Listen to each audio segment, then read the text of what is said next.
First up, we have the Christmas Lights Sweater by Lauren Willis, and I think this is actually published through Hobie or Hobby. Does anyone know how to say that? I've heard it both ways. I've heard it both ways. I think this is absolutely adorable, and I can't imagine it being all that difficult. I feel like it's pretty doable for a beginner, and it looks like the pattern is actually available for free. I feel comfortable as someone who's a beginner approaching this. To me, it looks like it's made with almost entirely double crochet and then some crochet bobbles. Always fun. It's done in a DK weight yarn, and I feel like with crochet, because it creates such a thick material, Christmas sweaters are kind of its time to shine because you can get away with having a bit of a warmer sweater around the December time frame, but also there are ways around this. So if I were to make this, I think I would do it in a cotton merino blend. And I think that would apply to most of the patterns I'm going to discuss, only because, like I said, crochet is a little bit thicker of a material than if you were to knit an equivalent item using the same exact yarn. And so because of that, I think it has a tendency to be a little bit warmer depending on what stitch type you use. So for this, I would definitely go for a cotton merino blend. And then color-wise, I am not a green girly. It's not my color. My face is continually red, and so when I wear green, it's just not a great combo. So if I were to do this, I think I would do if I were to do it in green, I would do it as a desaturated green, but I'm also pretty basic, so I kind of like the idea of just doing it in white as the base color, and then having the lights really pop that way, and doing all the fun, like, traditional multicolored lights. That would be my vibe. Also, the knitters watching who don't crochet, like, it's so cool that you're here, but you could totally knit an equivalent of this, just doing a standard, like, drop shoulder construction and then adding bobbles. I think you could even add them after the fact, and all you would need to do is add, like, black stripes every couple inches. Totally doable for the knitters out there. The Forager Ruana and Shawl by Natalia Kononova. Just know I'm gonna mispronounce a bunch of stuff. It's standard for me. I do my best. Correct me, please. This is mosaic crochet, and it's stunning. It's absolutely beautiful. I feel like this is truly an elegant Christmas. Like, if I was invited to tour the White House for Christmas, if you don't live in the United States, there's a thing where they, like, decorate the White House every Christmas, and it's fancy, and they invite people to look at it. So if I was gonna go, I think this is what I would want to wear. It reads as so elegant. The color combination is phenomenal. The only thing I would change if I were to do it myself is I think that tan background, I would want to switch that up. I've seen a bunch of different options on there where some people have done like a dusty blue background, and that actually looked really cool. It's one of those items that I think proves that crochet can be just as elegant as knitting, and it's really only as limiting as people make it. Okay, the next one, you'll just have to take my word for it. I think it leans a little bit Christmassy, and it's definitely, like, everyone's gonna be like, it's because of the color. I have my reasons, okay? And it's my list, so I can do whatever I want. This is the Scorpio Raglan by Anna Maria. I love this, and I think it can be kind of Christmassy. I like adding things to this list that I think would play well if you were to wear it to, like, a Christmas party. Something really interesting is the technique used to make this sweater. You only actually have to crochet with one color at a time, and I think the way that it works up is really interesting from what I understand about it. I've not read through the whole pattern, so take what I say with a grain of salt. But something really interesting about this is also that it is reversible. What's really selling me on it being a little bit wintry and Christmassy is the star motif. So you have this, like, basket weave looking pattern. It's so interesting when you look at it up close. And I think to me the little pluses kind of remind me of stars, and that's what's giving me Christmas vibes. I love it paired with this green. I think that's really interesting, but I think it would also play well with literally any other color. All the colors would look so good with this, but if I were to sort of play up the Christmassy aspect of it, I would probably go with a more Christmas heavy leaning color. So doing that green or like a bright cherry red or another red, you could do burgundy. I know that's really hot right now, but look, burgundy was all the rage when I was in high school. It's when you eat too much of your favorite food and then you throw up and then you just can't eat it for like years after. That's how I feel about burgundy right now, so I'm not down with this new burgundy trend. So if I were to do it, I would go with a red like this or like a Tabasco-y red. But I think if I also wanted to play it out throughout the entire winter, doing a brown could also be really interesting. Do you care about my color selection here? I don't think so, but I like thinking about it. The Christmas cat tree. I mean, just look at it. Just look at it. Just really breathe it in for a second. This is adorable. I can't even. Like, it's so funny. I personally don't know where I would put it in my apartment. Like, okay, we're gonna go on a tangent real quick about amigurumi. I am not a huge amigurumi person because I don't really have room to put a ton of stuffed animals around my apartment.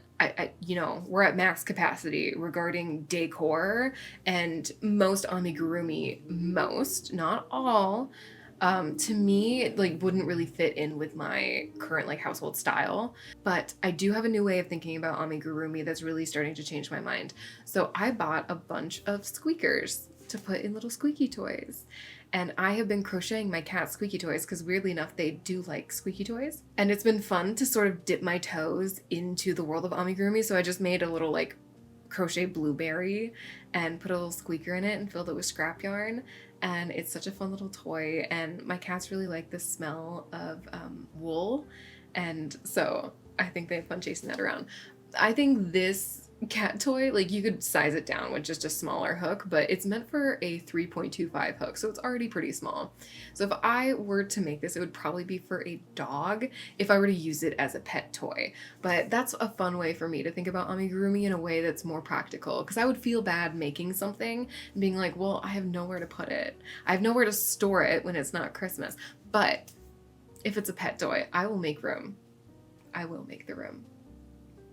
And this one's so freaking adorable. Of course I have black cats, so I think I would actually do it as a black cat and have the lights wrap around it. I still think it plays because it wouldn't be like the tree, but I mean, the green's cool too.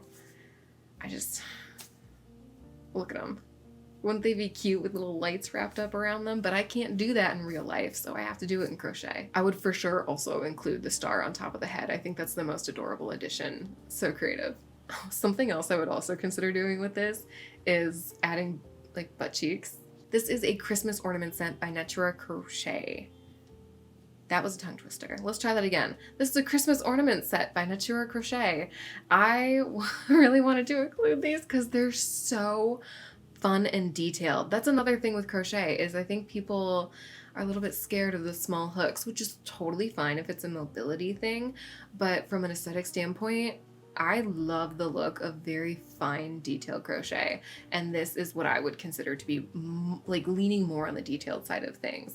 I love the Scandinavian influence in the design while still feeling very modern. It kind of feels almost Swedish to me. I also like that this comes as a set and there's like a ton of them in there. This designer has a ton of other different like sets that you can do, and what I like about these is the implication that you can use them as ornaments. I like the idea of using them as little cat toys, filling them with catnip, and just making sure everything's sewn down really well so there's no choking hazards in there. Next up, we have the Crochet Christmas Sugar Cookie Pattern. I included this designer's Halloween sugar cookie pattern in my Halloween crochet roundup video, and I was so overjoyed to see that they had a Christmas version as well because the Halloween one is adorable. There's not much to say about this one other than I think it would be a really good opportunity for me to dive into the world of color changing and just getting really confident with color changing in crochet, especially using multiple colors and just getting used to that process. I do think looking at it that it's fairly beginner friendly. Most of it looks like double crochet. If I were to make it myself, I think I would actually move the motif up a little bit and have it be cropped. I really love a good cropped sweater, so I feel like this would be a really good opportunity to have a really cute cropped sweater and frame out the motif so that it's taking up like the majority of the front panel. I like the longer version too, but again, if I were to knit it for myself, I'm a short girl, so I like the crop look. I also like the sleeves. I kind of like the idea of doing the bigger sleeves on this one. Normally I tend to taper my sleeves, but I don't know, I'm kind of into the look. I think it's so hilarious that she has these cookie patterns. They're so fun. I need to dive into their other patterns and see if they have anything else that I would like. They probably do. The Nordic Crochet Super Scarf. I saw this and I didn't know how to feel, so I slept on it. And the next day I was like, you know what? I absolutely love this. I love a huge oversized big scarf. I was really into them in high school.